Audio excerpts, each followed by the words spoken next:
വർഷങ്ങളുടെ ഇടവേളയ്ക്ക് ശേഷം നാഥുല ചുരം വഴിയും ഷിപ്കില പാതയിലൂടെയും വ്യാപാരം പുനരാരംഭിച്ചിരിക്കുകയാണ് ഇന്ത്യയും ചൈനയും. കോവിഡും അതിർത്തി സംഘർഷങ്ങളും മൂലമാണ് ഇരു പാതകളിലൂടെയുമുള്ള വ്യാപാരം നിർത്തിവെച്ചത്. ഇരു രാജ്യങ്ങളും തമ്മിലുള്ള സാമ്പത്തിക ബന്ധം മെച്ചപ്പെടുത്താൻ പുതിയ തീരുമാനം സഹായിക്കുമെന്ന കാര്യത്തിൽ യാതൊരു സംശയവുമില്ല. എന്നാൽ സാമ്പത്തികം മാത്രമല്ല, നയതന്ത്രപരമായും ഏറെ പ്രാധാന്യമുള്ളതാണ് ഈ നീക്കം. ഈ പാതകൾ തുറന്നതിലൂടെ സിക്കിമിനും ഹിമാചലിനും എന്താണ് നേട്ടം? ഇന്ത്യ ചൈന നയതന്ത്ര ബന്ധത്തിൽ എന്താകും ഇതിന്റെ ഇംപാക്ട് എന്നതാണ് നമ്മളിനി പരിശോധിക്കാൻ പോകുന്നത്. 6 വർഷത്തെ ഇടവേളയ്ക്ക് ശേഷമാണ് ഇന്ത്യയും ചൈനയും തമ്മിൽ വ്യാപാര ബന്ധം സാധ്യമാക്കുന്ന 2 സുപ്രധാന അതിർത്തി വ്യാപാര പാതകൾ വീണ്ടും തുറന്നത്. സിക്കിമിലെ നാഥുല പാസും ഹിമാചൽ പ്രദേശിലെ ഷിപ്കില പാസും വഴിയുള്ള വ്യാപാരമാണ് പുനരാരംഭിച്ചത്. 2020 കോവിഡ് മഹാമാരിക്കും ഗാൽവാൻ താഴ്വരയിലെ ഇന്ത്യ ചൈന സൈനിക സംഘർഷങ്ങൾക്കും പിന്നാലെയാണ് ഈ പാതകൾ അടച്ചത്. നാഥുലായിൽ ഇന്തോ തിബറ്റൻ ബോർഡർ പോലീസ് കൂടുതൽ സേനയെ വിന്യസിച്ചിട്ടുണ്ട്. ആദ്യമായ ഒരു മുഴുവൻ വനിതാ ITBP പ്ലാറ്റൂണിനെയും ഇവിടെ നിയോഗിച്ചിട്ടുണ്ട്. വ്യാപാരികൾക്ക് പാലിക്കേണ്ട നടപടിക്രമങ്ങളും രേഖകളും ചരക്കുകളുടെ പരിശോധനയും ഉൾപ്പെടെ കർശനമായ സ്റ്റാൻഡേർഡ് ഓപ്പറേറ്റിംഗ് പ്രൊസീജിയറുകളോടെയാണ് നടപടികൾ തുടങ്ങിയത്. എന്താണ് നാഥുല പാസിന്റെ പ്രത്യേകതയെന്ന് നോക്കിയാൽ, സമുദ്രനിരപ്പിൽ നിന്ന് ഏകദേശം 14,000 അടി ഉയരത്തിലുള്ള നാഥുല പാസ് പുരാതന സിൽക്ക് റൂട്ടിന്റെ ഭാഗമാണ്. ഇന്ത്യ, തിബറ്റ്, ചൈന എന്നിവയെ ബന്ധിപ്പിച്ചിരുന്ന ഈ വ്യാപാരപാത 1962 ഇന്ത്യ ചൈന യുദ്ധത്തിനു ശേഷം അടച്ചുപൂട്ടിയിരുന്നു. 44 വർഷത്തിനു ശേഷം 2006 ഇത് വീണ്ടും തുറന്നത്.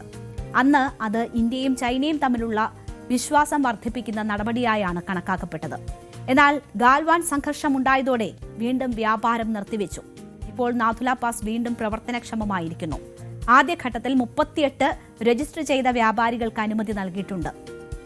ഷിപ്കിലയിലും വ്യാപാരം പുനരാരംഭിച്ചു. ഇതേ ദിവസം തന്നെ ഹിമാചൽ പ്രദേശിലെ ഷിപ്കില പാസിലും വ്യാപാരം തുടങ്ങുകയായിരുന്നു. 16 വ്യാപാരികൾ കുതിരകളിൽ സാധനങ്ങളുമായി തിബറ്റിലെ ഷിപ്കെ ഗ്രാമത്തിലേക്ക് യാത്ര തിരിച്ചു. ഇവിടെ പ്രധാനമായും ബാർട്ടർ സമ്പ്രദായമാണുള്ളത്, പണത്തിന് പകരം സാധനങ്ങൾ കൈമാറുന്ന രീതി. ഇന്ത്യൻ വ്യാപാരികൾ 72 മണിക്കൂറിനുള്ളിൽ തിബറ്റിൽ നിന്ന് തിരികെ എത്തണം എന്ന നിബന്ധനയോടുകൂടിയാണ് ഇപ്പോൾ വ്യാപാരം പുനരാരംഭിച്ചിരിക്കുന്നത്.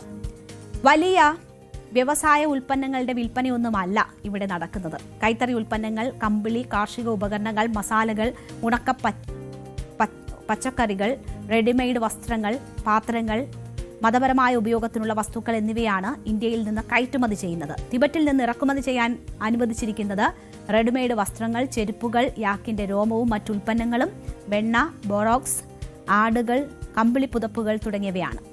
ഇന്ത്യയുടെയും ചൈനയുടെയും മൊത്തം വ്യാപാരവുമായി താരതമ്യപ്പെടുത്തുമ്പോൾ വളരെ ചെറിയ തോതിലുള്ള വ്യാപാരമാണ് ഈ മേഖലയിൽ നടക്കുന്നത്. എന്നാൽ അതിർത്തി ഗ്രാമങ്ങളിലെ ജനങ്ങളുടെ ഉപജീവനത്തിന് ഇത് വലിയ പ്രാധാന്യമുണ്ട്. സിക്കിമിനും ഹിമാചലിനും എന്താണ് നേട്ടമെന്ന് നോക്കിയാൽ, നാഥുല തുറന്നതോടെ സിക്കിമിലെ വ്യാപാരികൾക്കും ട്രാൻസ്പോർട്ട് മേഖലയ്ക്കും അതിർത്തി മേഖലയിലെ ചെറുകിട സംരംഭകർക്കും വീണ്ടും തൊഴിലവസരങ്ങൾ ലഭിക്കുമെന്നൊരു സാഹചര്യം ഉണ്ടായിട്ടുണ്ട്. ഈ വർഷം 38 പേർക്ക് മാത്രമാണ് അനുമതി ലഭിച്ചിട്ടുള്ളതെങ്കിലും വ്യാപാര സീസണിൽ ഏകദേശം 400 പേർക്ക് വരെ ലൈസൻസ് നൽകാനാകുമെന്നതാണ് സർക്കാർ പറയുന്നത്. ഇതിലാണ് ജനങ്ങളുടെ പ്രതീക്ഷ. മെയ് മുതൽ നവംബർ വരെയാണ് വ്യാപാര സീസൺ. തിങ്കൾ മുതൽ വ്യാഴം വരെ മാത്രമാണ് വ്യാപാരം അനുവദിച്ചിരിക്കുന്നത്. അതേസമയം തന്നെ ഹിമാചൽ പ്രദേശിലെ കിന്നൌർ ജില്ലയിൽ 1.70 കോടി രൂപ ചെലവിൽ പുതിയ ട്രേഡ് മാർട്ട് ആരംഭിച്ചിട്ടുണ്ട്. അതിർത്തി വ്യാപാരത്തെ കൂടുതൽ ശക്തിപ്പെടുത്തുക എന്നതാണ് ഇതിന്റെ ലക്ഷ്യം. വ്യാപാരത്തേക്കാൾ വലിയ സന്ദേശം നൽകുന്നതാണ് ഇപ്പോഴത്തെ ഈ പാതകൾ തുറന്നുകൊണ്ടുള്ള നടപടി. നാഥുല, ലിപുലേഖ്, ഷിപ്കില 3 കവാടങ്ങൾ സിക്കിമിലെ നാഥുല ഇന്ത്യ ചൈന അതിർത്തിയിലെ ഏറ്റവും സജീവമായ വ്യാപാര പാതകളിലൊന്നാണ്. ഉത്തരാഖണ്ഡിലെ ലിപുലേഖ് വ്യാപാരത്തിനൊപ്പം കൈലാസ് മാനസ സരോവർ തീർത്ഥാടനത്തിനും പ്രധാന കവാടമാണ്. ചരിത്രപരമായി ഏറ്റവും പഴക്കമുള്ള വ്യാപാര പാതകളിലൊന്നായ ഷിപ്കില വീണ്ടും സജീവമാകുന്നതോടെ ഇന്ത്യ ഹിമാലയൻ അതിർത്തി വ്യാപാര സംവിധാനം ഘട്ടം ഘട്ടമായി പുനരുജ്ജീവിപ്പിക്കാനുള്ള ശ്രമത്തിലാണ് എന്നതിന്റെ വ്യക്തമായ സൂചനയാണ് ഇത് നൽകുന്നത്. സാമ്പത്തിക വശത്തേക്കാൾ നയതന്ത്രപരമായി വലിയ പ്രാധാന്യമാണ് ഇപ്പോഴത്തെ ഈ നടപടിക്കുള്ളത്. ഉഭയകക്ഷി ബന്ധം സുസ്ഥിരമാക്കുന്നതിനായി ഇരു രാജ്യങ്ങളും തമ്മിൽ നടന്ന ഉന്നതതല ചർച്ചകളുടെയും നയതന്ത്ര ഇടപെടലുകളുടെയും ഫലമായാണ് പാത വീണ്ടും തുറക്കാൻ തീരുമാനിച്ചത്. പരിമിതമായ തോതിൽ സാമ്പത്തിക സാംസ്കാരിക വിനിമയങ്ങൾ പുനഃസ്ഥാപിക്കുക എന്നതാണ് ഇതിലൂടെ ലക്ഷ്യമിടുന്നത്. 2020 ഗാൽവാൻ സംഘർഷത്തിന് ശേഷം ഇന്ത്യ ചൈന ബന്ധം കടുത്ത സമ്മർദ്ദത്തിലായിരുന്നു. അതിർത്തി വ്യാപാരവും കൈലാസ് മാനസ സരോവർ തീർത്ഥയാത്രയും ഒരേ സമയം പുനരാരംഭിച്ചതിലൂടെ ഇരു രാജ്യങ്ങളും ബന്ധം ക്രമേണ സാധാരണ നിലയിലാക്കാൻ ശ്രമിക്കുകയാണെന്ന സന്ദേശമാണ് ലഭിക്കുന്നത്. അതിർത്തി സംബന്ധിച്ച തർക്കങ്ങൾ ഇപ്പോഴും പൂർണ്ണമായും പരിഹരിച്ചിട്ടില്ലെങ്കിലും ജനങ്ങൾ തമ്മിലുള്ള ബന്ധവും അതിർത്തിയിലൂടെയുള്ള സാമ്പത്തിക പ്രവർത്തനങ്ങളും പുനഃസ്ഥാപിക്കാൻ ഇരു രാജ്യങ്ങളും തയ്യാറാണെന്ന സൂചനയാണ് ഇത് നൽകുന്നത്. ഇനി എന്ത്? നാഥുല ഷിപ്കില പാതകൾ തുറന്നത് ഇന്ത്യ ചൈന വ്യാപാരത്തിന്റെ വലിയ ചിത്രം മാറ്റിമറിക്കുന്ന സംഭവമല്ല. എന്നാൽ അതിർത്തി മേഖലയിലെ ജനങ്ങളുടെ ജീവിതത്തിനും ഉപജീവനത്തിനും ഇത് വലിയ മാറ്റമാണ് ഉണ്ടാക്കുക. വരുന്ന മാസങ്ങളിൽ കൂടുതൽ വ്യാപാരികൾക്ക് അനുമതി ലഭിക്കുമോ? വ്യാപാരം ചെയ്യാവുന്ന ഉൽപ്പന്നങ്ങളുടെ പട്ടിക വികസിപ്പിക്കുമോ? ഇന്ത്യ ചൈന ബന്ധം കൂടുതൽ മെച്ചപ്പെടുമോ എന്നതിനെ ആശ്രയിച്ചായിരിക്കും ഈ തുടക്കത്തിന്റെ അല്ലെങ്കിൽ ഈ നടപടിയുടെ ഭാവി എന്ത് എന്നത് നിശ്ചയിക്കപ്പെടുക.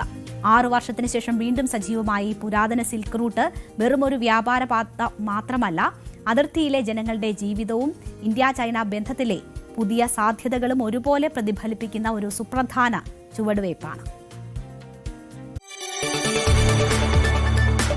കൂടുതൽ വാർത്തകൾക്ക് news 18 Keralam YouTube channel subscribe ചെയ്യുക.